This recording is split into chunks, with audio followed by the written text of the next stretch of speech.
Hello, everybody. I hope you all are having a great day today. And this is basically part two of showing what our Roblox game is kind of going to be about. Over here, I'm just going to talk a little bit more about the lab before we get started on the second build of the game. I'm not going to be spoiling anything plot or story related. Where's the fun in that? You guys are going to have to figure it out on your own. Although there will be little hints and lore drops and stuff, but until then, you guys are just going to be witnessing the builds, and I'm going to tell you a little bit more about this new location that I'm building. So, as promised before, this is kind of like a Half-Life type of lab that I'm trying to shoot for. And if you want to see a comparison, you see how very spacious and like dingy like the lab looks. It's like a makeshift lab, right? There's like a lot going on. You got some storage here, you got some test tubes here, you got some really dated computers, you got lockers, you got walls, everything. You got lights. We're still working on the lighting part for the lab, but ideally that's kind of the look we're going for. As you can see, if you want to see like a scene comparison, this is like the test tubes. I really like that orange color and I decided to shoot for it. Although we're thinking about changing it to a different color, but we'll see how that goes.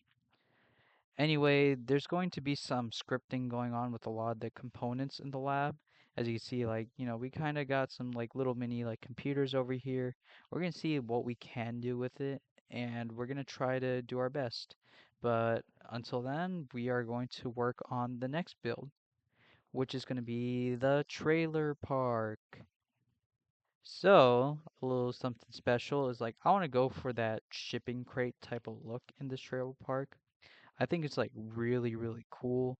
And I'm about to just a second kind of pick what textures I want. And I'll explain a little bit of what I think that this trailer park's going to be like. Nothing's official, and I'm really going off of speculation. Obviously, this is a team effort, and I can't just say one thing confirmed without telling my team. But hopefully me and our team like will kind of come to a consensus of what this trailer park's going to be like. Anyway, let's get to it. I'm going to show y'all what kind of textures I pick and let's see. For the trailer park, I want to go for that little like cheap quality type of wood. I think this is already perfect. So we got this one and you got this one as like the first few textures that we'll be using for one.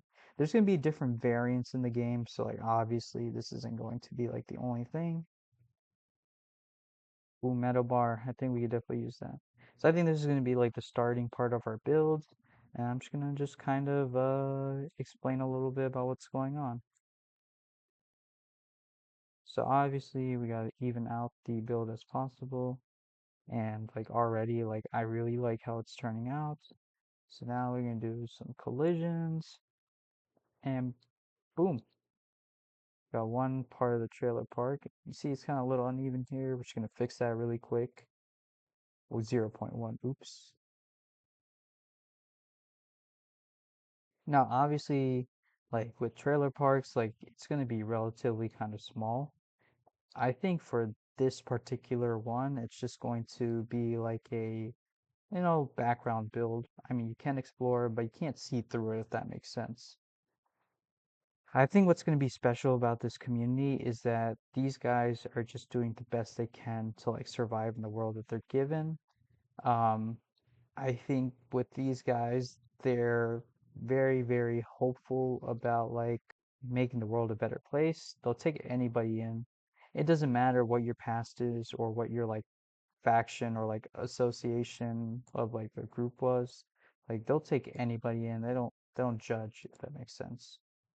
I think a really cool thing about this group also is that like they've been given like by far some of like the worst circumstances inside the game. Like the world is never supposed to be fair and these are good people. They're just doing the best they can to like, obey the laws and stuff. They're not trying to cause problems or anything. And like even if there are some problems, like these guys aren't the type to like kind of like snitch. They're more like they'll take you in, no questions asked. They're willing to absolve you of your past. I would say that these guys, they kind of like look out for each other. They're all like kind of like a family and like a community. They're trying to just build and survive and just be better people overall. I think what's inspiring about them is these guys also they live in some like the worst conditions possible, but yet they've still have been managing to like endure and everything. And ideally for them, they're really just trying to get by. But they're also trying to focus on other aspects such as like education and stuff. Like they don't want to be in these circumstances forever. And like they're not exactly opposing the government. They have a lot of intelligent young people here just trying to stay relevant, stay in their own lane in a sense, you know? Now, I would say that nobody pays attention to these guys, and it's because these guys don't cause too much problems. These guys are practically on like the outskirts of like the map that you'll be seeing in the future. Um, there's nothing special in particular. I think it just goes with the whole point of the game. I can't tell you what the unifying theme is yet. You guys aren't gonna know until you piece it together, so honestly, there's no point trying. So I think the way this is going to work is that like each trailer park is going to be like a mobile home. And like again, like some of these places may be run down. It might not be in the best area ever. However, they are trying to clean up. They're trying to work on things. Like they're trying to just live the best life possible. And let's see. I think this one deserves like a green carpet. But with these guys, like I guess like what you'll see and like observe is like they're genuinely like intelligent, like they want to like improve the livelihood. So like, you'll have like a little mini school, little mini like workshop and stuff. Well, like what they're gonna be doing, I'm not exactly too sure. But I guess the idea behind it is more of like they're just developing like their own technology, their own resources and stuff. Um, with the circumstances of the world, you know, none of this is really their fault. They're just people who had to suffer. But they eventually realize that, like, no one's going to be there for them. So, like, there's two things that they're going about with this. One is more of like, they are, you know, definitely community building. And then number two is like, they're trying to help everyone in the world. It isn't just, them. Like they're not doing it for monetary gain. They're doing it just to like, save everybody. They have that save the world mindset. And that's what I appreciate about them, like oftentimes, like they really aren't thinking about themselves. Anyway, thanks guys.